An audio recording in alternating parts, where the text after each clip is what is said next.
இந்த படத்தோட ஸ்டோரியே ரொம்ப சிம்பிளாக இருந்தாலும் நல்லாவே எடுத்திருந்தாங்கன்னு தான் சொல்லணும்.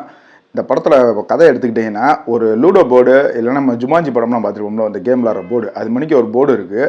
அந்த போர்டை வச்சுக்கிட்டு ஒரு புதுசாக ஒரு காலேஜுக்கு வந்து ஒரு ப்ரொஃபஸர் வர்றாப்புல. அவர் வந்து நம்ம சுராஜை இந்த போர்டு மூலயமா கண்ட்ரோல் பண்ணுறாப்புல.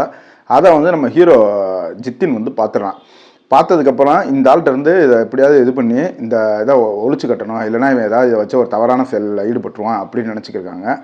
இதை கடைசியில் செஞ்சு முடிச்சாங்களா இல்லையா அப்படின்ற சொல்கிறது தான் இந்த படத்தோட கதை. படத்தில் காமெடி நல்லாவே ஒர்க் ஆகிருந்துச்சு.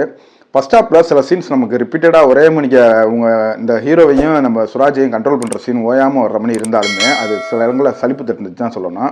இன்ட்ரோல் பிளாக்ல அவங்க விட்ட அந்த இடைவெளிக்கு அப்புறம் பாடி ஸ்வாப் பண்ணிடுவாங்க. ஏன்னா இந்த இவங்க 3 பேருமே ஒவ்வொருத்தவங்களுக்குள்ள கூடு விட்டு கூடு 5 மணி மாறிக்கிட்டு அதுக்கப்புறம் இன்ட்ரோலுக்கு அப்புறம் வர காமெடி சீன்ஸு இதெல்லாமே நல்லா இருந்துச்சு. கடைசியில் அந்த கேமை முடிக்கிறதுக்கு இவங்க பாடுபடுற விதம் இது எல்லாமே ரொம்ப அருமையாகவே எடுத்தாங்க. மொத்தத்தில் இந்த படத்தை பார்க்கலாமா நான் கேட்டீங்கன்னா, இந்த படத்தை வந்து நீங்கள் குடும்பத்தோட ஜாலியாக உட்காந்து என்ஜாய் பண்ணலாம். ஏன்னா படத்தில் அலர்ட் கண்டென்ட் எதுவுமே கிடையாது.